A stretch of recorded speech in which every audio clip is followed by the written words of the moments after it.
Assalamualaikum, hai teman-teman. Di video kali ini, kami akan membahas tentang teori konsumsi dalam Islam. Pada materi teori konsumsi dalam Islam kali ini, kami akan membahas beberapa bahasan yang diantaranya yaitu 1.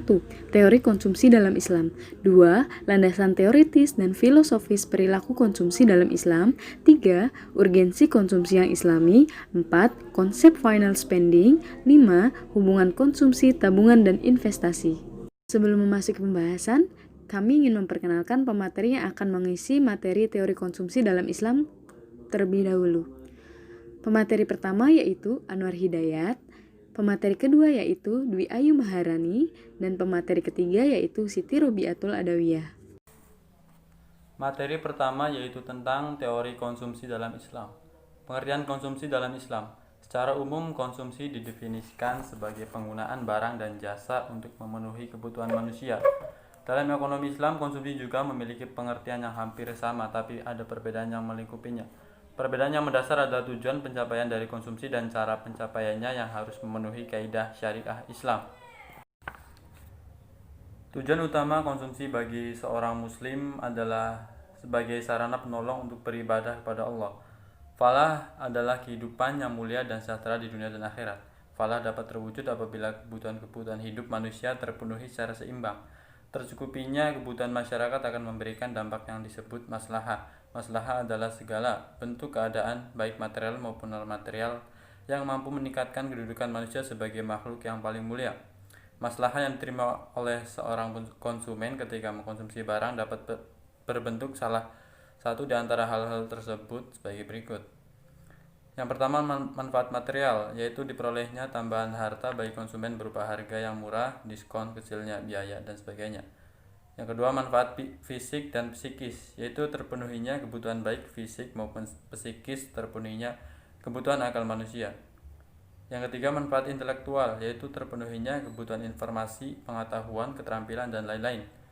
Yang keempat, manfaat lingkungannya, yaitu manfaat yang bisa dirasakan selain pembeli, misalnya mobil minibus akan dirasakan manfaatnya oleh lebih banyak orang jika dibandingkan dengan mobil sedan. Yang kelima, manfaat jangka panjang, yaitu terpeliharanya manfaat untuk generasi yang akan datang. Misalnya hutan tidak dirusak habis untuk kepentingan generasi penerus.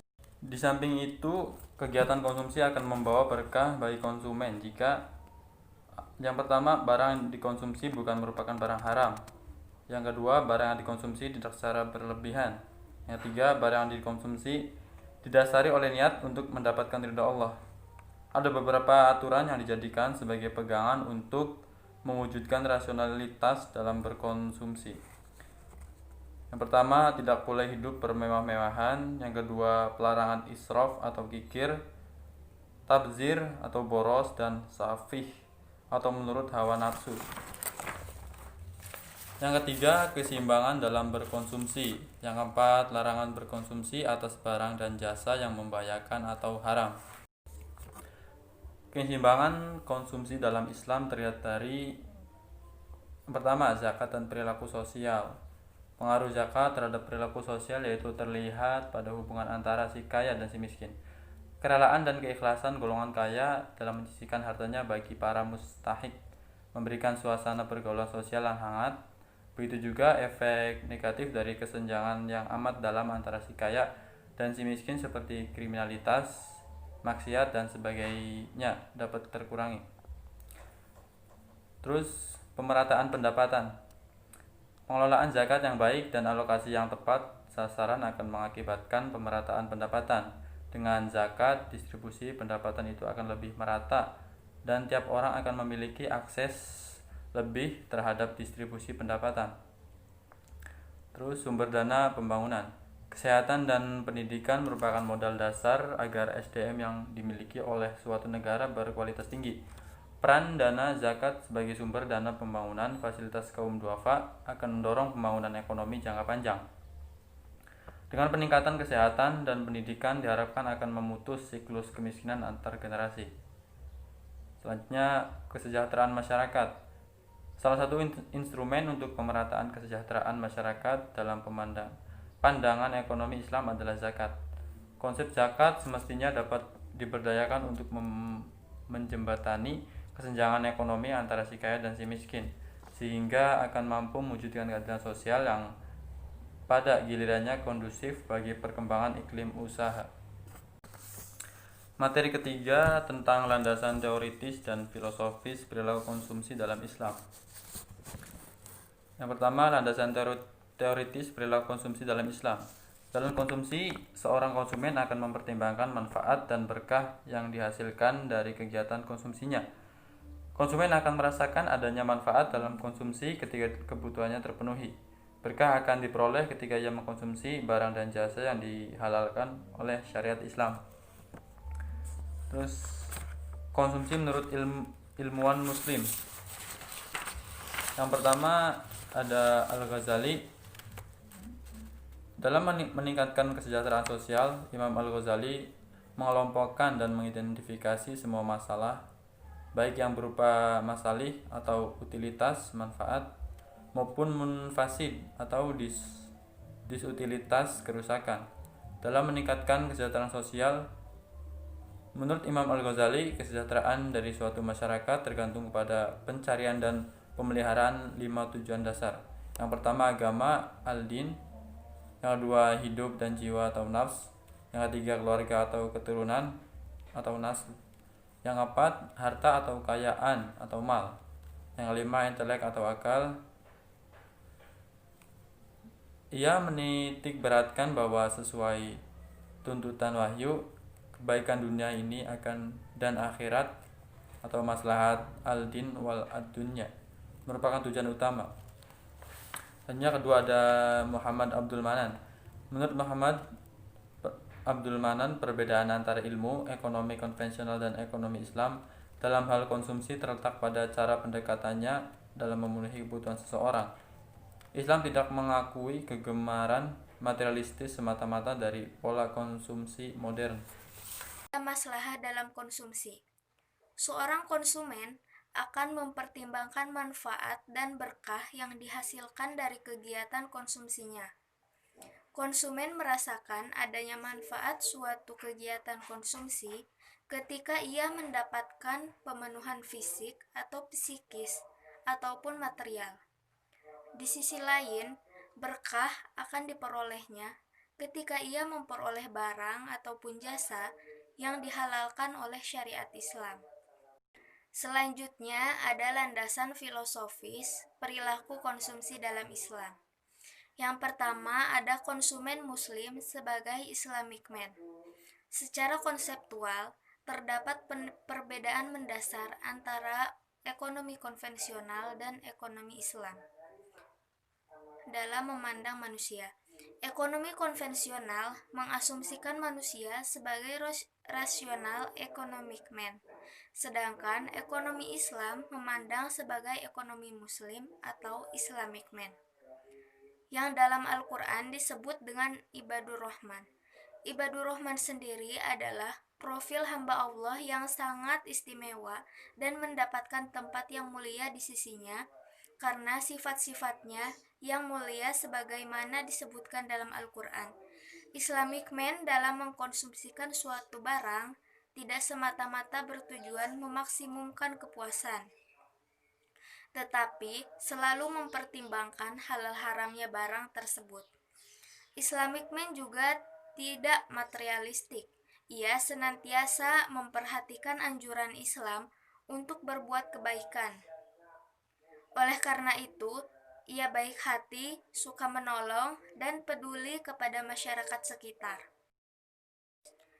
Yang kedua ada prinsip-prinsip perilaku konsumsi dalam Islam. Yang pertama ada prinsip keadilan. Prinsip keadilan dalam konsumsi adalah mengkonsumsi yang halal, baik, dan menghindari yang haram, serta membahayakan baik fisik maupun moral dan spiritual. Yang kedua ada prinsip kebersihan. Prinsip kebersihan dalam Islam artinya makanan dan minumlah haruslah baik. Baik di sini artinya tidak kotor dan tidak menjijikan. Dalam hadis Nabi disebutkan, makanan diberkahi jika mencuci tangan sebelum dan sesudah makan. Hadis riwayat Tirmizi. Maka kebersihan yang lain adalah membersihkan harta atau pendapatan dengan berzakat. Jika seseorang memakan hartanya sampai habis tanpa mengeluarkan zakat, maka orang tersebut sama dengan memakan hak orang lain. Dalam suatu riwayat juga disebutkan bahwa zakat itu adalah kotoran orang-orang kaya. Yang ketiga ada prinsip kesederhanaan. Kesederhanaan artinya tidak berlebih-lebihan. Dalam Al-Quran disebutkan bahwa makan dan minumlah, tapi jangan berlebih-lebihan. Surat Al-A'raf ayat 31. Dari sisi ekonomi, pengeluaran yang melampaui batas akan menimbulkan kemalasan, pemborosan, serta tumbuhnya industri-industri yang tidak produktif dan mewah. Yang selanjutnya ada prinsip kemurahan hati. Prinsip kemurahan hati dalam konsumsi di samping dapat membantu sesama meringankan beban ekonomi, juga dapat membersihkan perilaku dan akhlak yang tercela seperti egois, kikir, serakah, dan sifat tercela lainnya.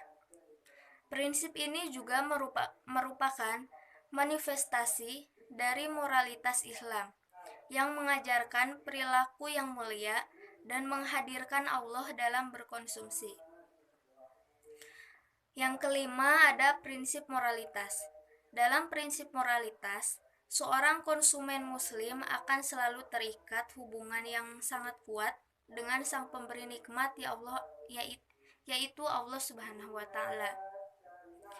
Di mana Islam mengajarkan untuk menyebut nama Allah sebelum dan sesudah makan, berdoa ketika memakai pakaian, dan berdoa ketika memasuki rumah. Dengan demikian, ia akan merasa kehadiran Allah ketika memenuhi kebutuhan fisiknya. Hal ini akan memberikan efek yang luar biasa terhadap moralitas konsumen yang tercermin dalam perilakunya. Dengan 5 prinsip konsumsi yaitu keadilan, kebersihan, kesederhanaan, kemurahan hati, dan moralitas, maka seorang konsumen muslim akan dapat mengendalikan perilaku ekonominya agar tetap sesuai dengan norma dan nilai-nilai Islam untuk mencapai hakikat dari tujuan konsumsi dalam Islam, yaitu kebahagiaan dunia dan akhirat. Di materi yang ketiga, kita akan membahas tentang urgensi konsumsi yang islami. Konsumsi memiliki urgensi yang sangat besar dalam perekonomian, karena tiada kehidupan bagi manusia tanpa konsumsi. Begitu pentingnya pengaturan konsumsi, maka Khalifah Umar bin Khattab di masa kekhalifahannya memberikan perhatian tentang konsumsi. Di antaranya, yang pertama, Umar radhiyallahu anhu sangat antusias dalam memenuhi tingkat konsumsi yang layak bagi setiap rakyatnya. Yang kedua, Umar radhiyallahu anhu berpendapat bahwa seorang muslim bertanggung jawab dalam memenuhi tingkat konsumsi yang layak bagi keluarganya dan mengingkari orang-orang yang mengabaikan hal tersebut. Yang ketiga, Umar radhiyallahu anhu tidak memperkenankan keengganan mengkonsumsi hal-hal yang mubah sampai tingkat yang membahayakan diri, meskipun dengan tujuan ibadah. Selanjutnya, ada 3 unsur yang mempengaruhi perilaku konsumen dalam berkonsumsi. Yang pertama ada rasionalitas, yang kedua ada kebebasan berekonomi, dan yang ketiga ada utility. Yang pertama ada rasionalitas. Dalam konsep ekonomi Islam, kecerdasan yang dimiliki oleh konsumen tidak bersifat mutlak. Allah telah memberikan kenikmatan dan kemampuan kepada manusia, di antaranya yang paling agung yaitu kenikmatan akal dan nalar. Kedua elemen otak tersebut dapat digunakan untuk membedakan sebuah kemaslahatan dan kemudorotan. Selain itu, Allah juga telah menurunkan beberapa petunjuk dan kaidah serta jalan menuju kebaikan dan kebenaran. Yang kedua ada kebebasan berekonomi.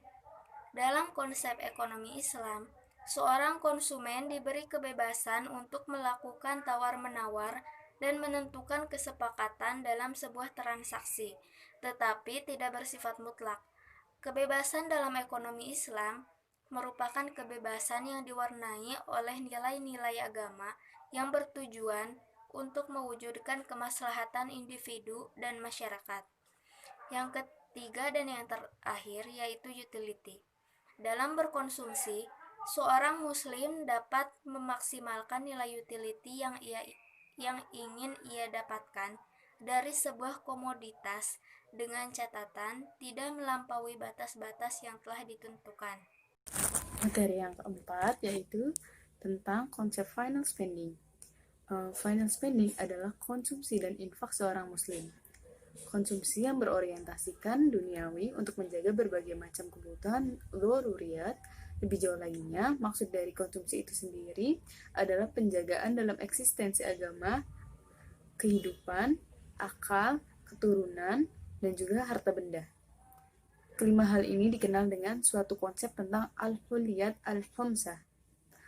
Adapun infak merupakan representasi dari kebutuhan seseorang yang berorientasi kepada akhirat untuk menjaga al-huliyat al-khamsah orang lain yang berpendapatan rendah demi terciptanya keadilan dan kesejahteraan. Selain itu, infak juga merupakan tabungan pahala di sisi Allah, yang ketika frekuensi kegiatannya naik, maka akan menaikkan keberkahan dari harta seseorang. Dalam ekonomi konvensional, pendapatan adalah jumlah konsumsi dan tabungan. Secara matematis ditulis dengan Y sama dengan C plus S, di mana Y sama dengan pendapatan, C sama dengan konsumsi, S sama dengan tabungan.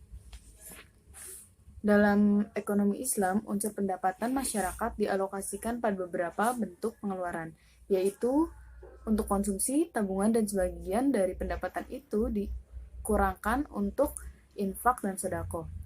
Hal ini selaras dengan makna hadis Nabi SAW, yaitu harta yang kamu miliki adalah apa yang kamu makan dan apa yang telah kamu infakkan. Jadi pendapatan yang dimiliki tidak hanya dibelanjakan untuk hal-hal yang sifatnya konsumtif, namun ada pendapatan yang dibelanjakan untuk perjuangan di jalan Allah atau lebih dikenal dengan infak. Sehingga persamaan dapat ditulis sebagai berikut. Y sama dengan C plus infak plus S. Dapat disederhanakan menjadi Y sama dengan Fs plus S, di mana Y sama dengan pendapatan, S sama dengan tabungan, Fs sama dengan C plus infak, Fs itu final spending, di mana Fs atau final spending konsumsi yang dibelanjakan untuk keperluan konsumtif ditambah dengan pembelanjaan untuk infak, sehingga final spending adalah pembelanjaan akhir seorang konsumen muslim. Materi yang kelima yaitu hubungan konsumsi, tabungan, dan investasi. Perekonomian dua sektor adalah perekonomian yang hanya terdiri dari sektor rumah tangga dan sektor perusahaan. Sedangkan perekonomian tertutup adalah perekonomian tanpa melibatkan kegiatan pemerintah, baik pemungutan pajak, pemberian transfer, maupun pengeluaran konsumsi pemerintah. Dan tidak ada perdagangan dengan negara lain di dalamnya.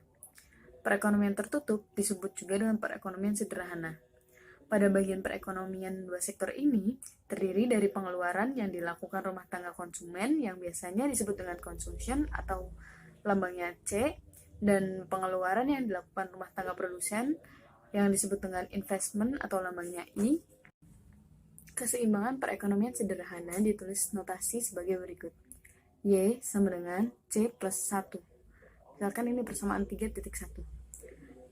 Persamaan ini mencerminkan kondisi antara output yang diproduksi Y sama dengan output yang dijual C plus I.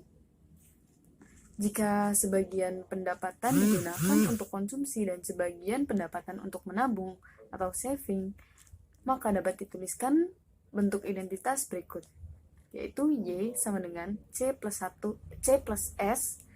Ini untuk persamaan 3.2, sehingga identitas 3.1 dan 3.2 dapat digabungkan menjadi C plus I sama dengan C plus S. Ini merupakan persamaan 3.3. Identitas 3.3 ini identitas persamaan 3.3 ini mencerminkan komponen penerimaan C plus S sama dengan komponen pengeluaran C plus I. Identitas untuk melihat hubungan antara tabungan dan investasi. Dengan mengurangkan konsumsi dari setiap sisi dari persamaan 3.3 sehingga diperoleh I sama dengan Y min C sama dengan S. Ini persamaan 3.4. Nah, persamaan 3.4 ini menunjukkan bahwa dalam perekonomian sederhana, tabungan identik dengan pendapatan dikurangi konsumsi. Sektor perusahaan menggunakan faktor-faktor produksi yang dimiliki rumah tangga. Faktor-faktor produksi tersebut memperoleh pendapatan berupa gaji dan upah, sewa, bunga, dan untung. Sebagian besar pendapatan yang diterima rumah tangga akan digunakan untuk konsumsi, yaitu membeli barang-barang dan jasa yang dihasilkan oleh sektor perusahaan. Kemudian, sisa pendapatan rumah tangga yang tidak digunakan untuk konsumsi akan ditabung dalam institusi-institusi keuangan. Pengusaha yang ingin melakukan investasi akan meminjam tabungan rumah tangga yang dikumpulkan oleh institusi-institusi keuangan tersebut. Sekian pembahasan dari kami. Kami mengucapkan terima kasih telah menonton video ini dan semoga video ini bisa bermanfaat untuk teman-teman semua.